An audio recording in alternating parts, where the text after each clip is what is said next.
Reading through the Bible in a year, August 21st. 1 Samuel 13, Romans chapter 11, Jeremiah 50, and Psalms 28 through 29. Saul was 30 years old when he began to reign, and he reigned 42 years over Israel.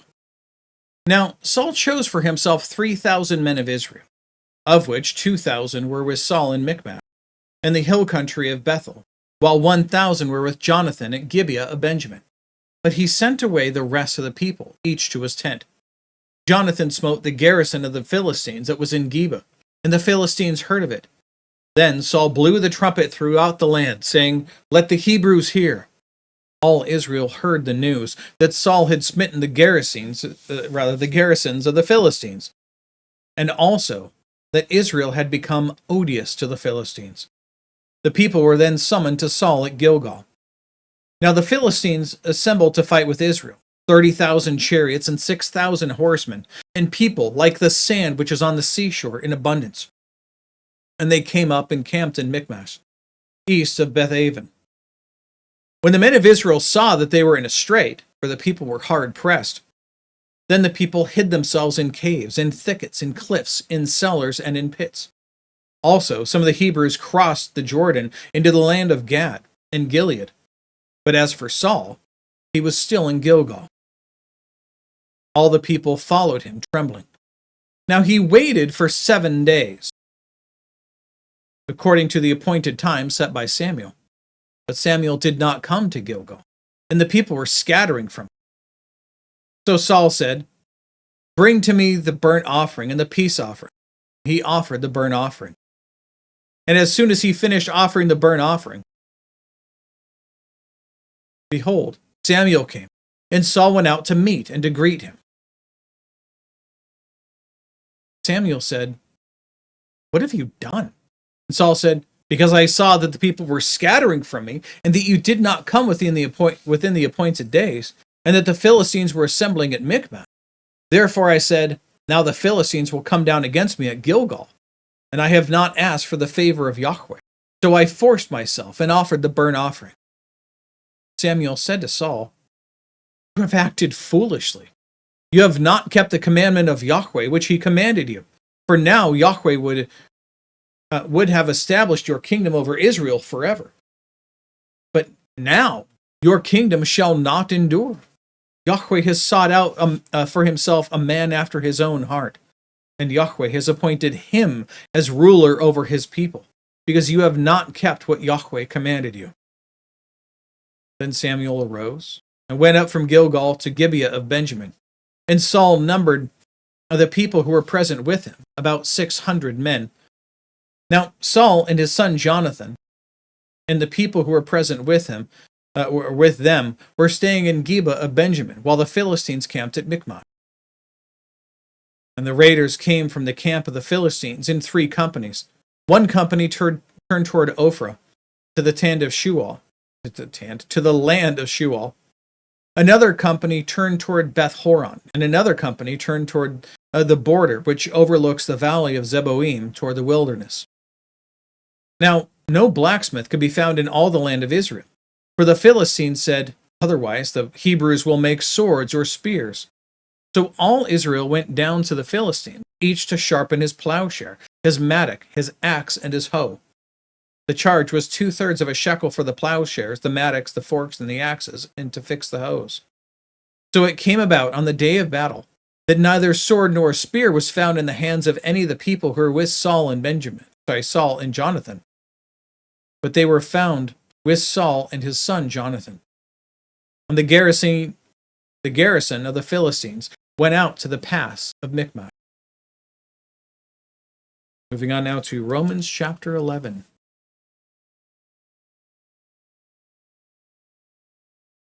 Paul continues, "I say then, God has not rejected his people, has he?" As in the people of Israel. "May it never be. For I too am an Israelite, a descendant of Abraham, of the tribe of Benjamin.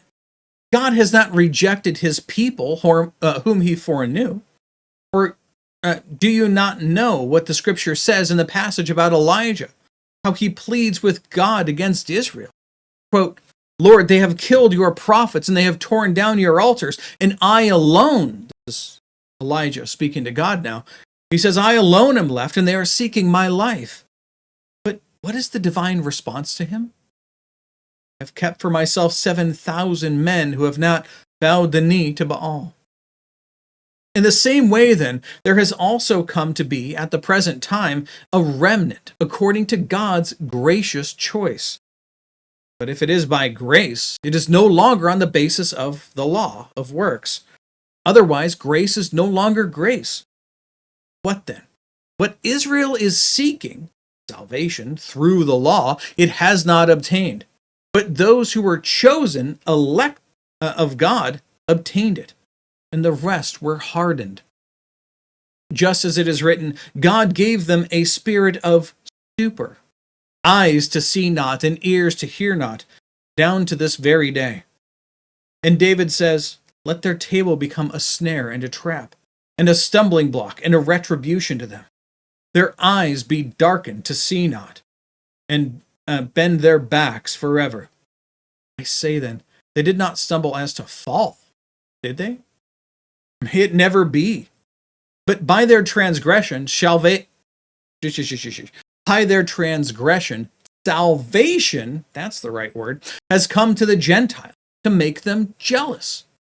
Now, if their transgression is riches for the world, and that their complete refusal to repent for generations has led to God turning away from them and to focus on the Gentile, right? And their failure is riches for the Gentiles, how much more will their fulfillment be? But I am speaking to you who are Gentiles. And as much then as I am an apostle of Gentiles, I magnify my ministry, if somehow I might move to jealousy my fellow countrymen and save some of them. For if their rejection is the reconciliation of the world, what will their acceptance be but life from the dead? If the first piece of dough is holy, well, the lump is also. And if the root is holy, the branches are too. Again, read the notes in this section. It goes very deep, and it'll help out kind of explain this section. Continuing on, verse 17. But as some of the branches were broken off, and you, being a wild olive, were grafted in among them, and become partaker with them of the rich root of the olive tree, do not be arrogant toward the branches. But if you are arrogant, remember that it is not you who supports the root supports you. You will say then, well, branches were broken off so that I might be grafted in. Right. They were broken off for their unbelief, but you stand by your faith. Do not be conceited, but fear. For if God did not spare the natural branches, he will not spare you either. Behold then, the kindness and severity of God. To those who fell, severity, but to you, God's kindness. If you continue in his kindness, otherwise you also will be cut off. And they also. They do not continue in their unbelief, they will be grafted in. For God is able to graft them in again. For if you were cut off from what is by nature a wild olive tree, and were grafted contrary to nature into a cultivated olive tree, how much more will these who are the natural branches be grafted into their own olive tree? For I do not want you, brethren, to be uninformed of this mystery, so that you will not be wise in your own estimation, that a partial hardening has happened to Israel, until the fullness of the Gentiles has come in. And so all Israel will be saved, just as it is written. The deliverer will come from Zion. He will remove ungodliness from Jacob. This is my covenant with them when I take away their sins. From the standpoint of the gospel, they are enemies for your sake. But from the standpoint of God's choice, his election, they are beloved for the sake of the fathers. For the gifts and the calling of God are irrevocable. For just as you were once disobedient to God, but now have been shown mercy because of their disobedience, so these also have been disobedient because of the mercy shown to you, they also may now be shown mercy.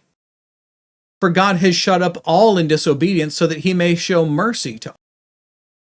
Oh, how the depth of the riches, both of the wisdom and the knowledge of God.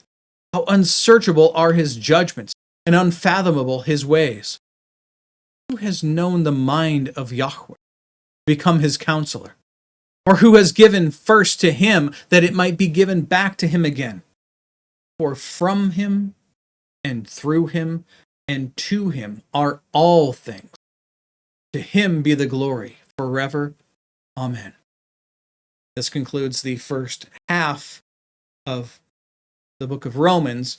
This is the end, largely, of what's seen as the orthodoxy side, the doctrinal portion. And starting tomorrow, willing, we're going to go into the practical application of what these things mean for us.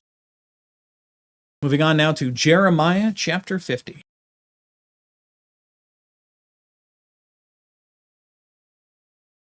The word which Yahweh spoke concerning Babylon, the land of the Chaldeans, through Jeremiah the prophet. Declare and proclaim among the nations. Proclaim it and lift up a standard. Do not conceal it, but say, Babylon has been captured. Bel has been put to shame. Marduk has been shattered. These are their gods that they worshipped. Her images have been put to shame. Her idols have been shattered.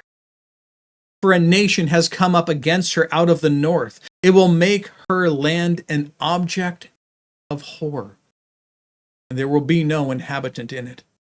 Both man and beast have wandered off. They have gone away. In those days and at that time, declares Yahweh, the sons of Israel will come, both they and the sons of Judah as well. And they will go along weeping as they go. And it will be Yahweh, their God, they will seek. They will ask for the way to Zion, turning their faces in its direction. They will come, that they may join themselves to Yahweh in an everlasting covenant that will not be forgotten. My people have become lost sheep. Their shepherds have led them astray. They have made them turn aside on the mountains. They have gone along from mountain to hill and have forgotten their resting place. All who came upon them have devoured them, and their adversaries have said, we are not guilty. Inasmuch as they have sinned against Yahweh, who is the habitation of righteousness, even Yahweh, the hope of their fathers. Wander away from the midst of Babylon, and go forth from the land of the Chaldeans. Be also like male goats at the head of the flock. For behold, I am going to arouse and bring up against Babylon a horde of great nations from the land of the north, and they will draw up their battle lines against her. From there she will be taken captive. Their arrows will be like an expert warrior who does not return empty-handed. Chaldea will become plunder. All who plunder her will have enough, declares Yahweh. Because you are glad, because you are jubilant, O you who pillage my heritage, because you skip about like a threshing heifer, and neigh like stallions. Your mother will be greatly ashamed. She who gave you birth will be humiliated. Behold, she will be the least of the nations, a wilderness, a parched land and a desert. Because of the indignation of Yahweh, she will not be inhabited, but she will be completely desolate. Everyone who passes by Babylon will be horrified and will hiss because of all her wounds. Draw up your battle lines against Babylon on every side. All you who bend the bow, shoot at her. Do not be sparing with your arrows, for she has sinned against Yahweh. Raise your battle cry against her on every side. She has given herself up. Her pillars have fallen. Her walls have been torn down. For this is the vengeance of Yahweh. Take vengeance on her. As she has done to others, so do to her. Cut off the sower from Babylon, and the one who wields the sickle at the time of harvest. From before the sword of the oppressor. They will each turn back to his own people, and they will each flee to his own land. Israel is a scattered flock. The lions have driven them away. The first one who devoured him was the king of Assyria, and the last one who has broken his bone is Nebuchadnezzar, king of Babylon. Therefore, thus says Yahweh of hosts, the God of Israel, Behold, I am going to punish the king of Babylon and his land, just as I punished the king of Assyria. And I will bring Israel back to his pasture, and he will graze on Carmel and Bashan. And his desire will be satisfied in the hill country of Ephraim and Gilead. In those days and at that time, declares Yahweh, search will be made for the iniquity of Israel. There will be none. And for the sins of Judah, but they will not be found. For I will pardon those whom I leave as a remnant. Against the land of Merathaim, go up against it. Against the inhabitants of Pekod, slay and utterly destroy them, declares Yahweh, and do according to all that I have commanded you. The noise of the battle is in the land, and great destruction.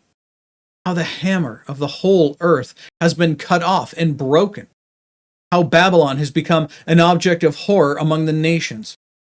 I set a snare for you, and you were also caught, O Babylon. While you yourself were not aware, you have been found and also seized, because you have engaged in conflict with Yahweh. Yahweh has opened his armory, and has brought forth the weapons of his indignation. For it is a work of the Lord, Yahweh of hosts, in the land of the Chaldeans. Come to her from the farthest border, open up her barns, pile her up like heaps, and utterly destroy her. Let nothing be left to her. Put all her young bulls to the sword. Let them go down to the slaughter. Woe be upon them, for their day has come, the time of their punishment. There is a sound of fugitives and refugees from the land of Babylon, to declare in Zion the vengeance of Yahweh our God, vengeance for his temple. Summon many against Babylon, all those who bend the bow, encamp against her on every side. Let there be no escape. Repay her according to her work, according to all that she has done, so do to her. For she has become arrogant against Yahweh, against the Holy One of Israel. Therefore, her young men will fall in the streets, and all her men of war will be silenced in that day, declares Yahweh. Behold, I am against you, O arrogant one, declares the Lord Yahweh of hosts. For your day has come, the time when I will punish you. The arrogant one will stumble and fall, with no one to raise him up. And I will set fire to his cities, and it will devour all his environs. Thus says Yahweh of hosts. The sons of Israel are oppressed, and the sons of Judah as well. And all who took them captive have held them fast. They have refused to let them go. Their Redeemer is strong. Yahweh of hosts is his name. He will vigorously plead their cause, so that he may bring rest to the earth, but turmoil to the inhabitants of Babylon. A sword against the Chaldeans, declares Yahweh, and against the inhabitants of Babylon, and against her officials and her wise men. A sword against the oracle priests, and they will become fools. A sword against her mighty men, and they will be scattered, or shattered. A sword against their horses, and against their chariots, and against all the foreigners who are in the midst of her, and they will become women. A sword against her treasures, and they will be plundered. A drought on her waters, and they will be dried up. For it is a land of idols, and they are mad over fearsome idols. Therefore, the desert creatures will live there, along with the jackals. The ostriches also will live in it, and it will never again be inhabited or dwelt in from generation to generation. As when God overthrew Sodom and Gomorrah with its neighbors, declares Yahweh, no man will live there, nor will any son of man reside in it. Behold, a people is coming from the north, and a great nation with many kings will be aroused from the remote parts of the earth. They will seize their bow and javelin. They are cruel and have no mercy. Their voice roars like the sea, and they ride on horses, marshaled like a man for the battle, against you, O daughter of Babylon. The king of Babylon has heard the report about them, and his hands hang limp. Distress has gripped him, agony, like a woman in childbirth. Behold, one will come up like a lion from the thicket of the Jordan to a perennially watered pasture. In an instant I will make them run away from it, and whoever is chosen I will appoint over it. For who is like me, and who will summon me into court? And who then is the shepherd who can stand before me? Therefore, hear the plan of Yahweh, which he has planned against Babylon, and his purposes, which he has purposed against the land of the Chaldeans. Surely they will drag them off, even the little ones of the flock. Surely he will make their pasture desolate because of them. At the shout, Babylon has been seized. The earth is shaken, and an outcry is heard among the nations. Including today in Psalms 28 through 29. To you, O Yahweh, I call. My rock, do not be deaf to me. For if you are silent to me, I will become like those who go down to the pit. Hear the voice of my supplications when I cry to you for help, when I lift up my hands toward your holy sanctuary. Do not drag me away with the wicked and with those who work iniquity, who speak peace with their neighbors while evil is in their hearts. Requite them according to their work and according to the evil of their practices. Requite them according to the deeds of their hands. Repay them their recompense, because they do not regard the works of Yahweh, nor the deeds of his hands. He will tear them down and not build them up. Blessed be Yahweh, because he has heard the voice of my supplication. Yahweh is my strength and my shield. My heart trusts in him, and I am helped. Therefore my heart exalts, and with my song I shall thank him. Yahweh is their strength, and he is a saving defense to his anointed. Save your people and bless your inheritance. Be their shepherd also, and carry them forever. Psalm 29. Ascribe to Yahweh, O sons of the mighty. Ascribe to Yahweh strength and glory and strength. Ascribe to Yahweh the glory due his name. Worship Yahweh in holy array. The voice of Yahweh is upon the waters. The glory of God thunders. Yahweh is over many waters. The voice of Yahweh is powerful. The voice of Yahweh is majestic. The voice of Yahweh breaks the cedars. Yes, Yahweh breaks in pieces the cedars of Lebanon. He makes Lebanon skip like a calf, and Syrian like a young wild ox. The voice of Yahweh spews out flames of fire. The voice of Yahweh shakes the wilderness. Yahweh shakes the wilderness of Kadesh. The voice of Yahweh makes the deer to calve and strips the forest bare. In his temple everything says, glory. Yahweh sat as a king at the flood. Yes, Yahweh sits as king forever. Yahweh will give strength to his people. Yahweh will bless his people with peace. That's it. That's all the reading and all of the notes for today. God willing, we'll be back tomorrow. Behold, the word of the Lord.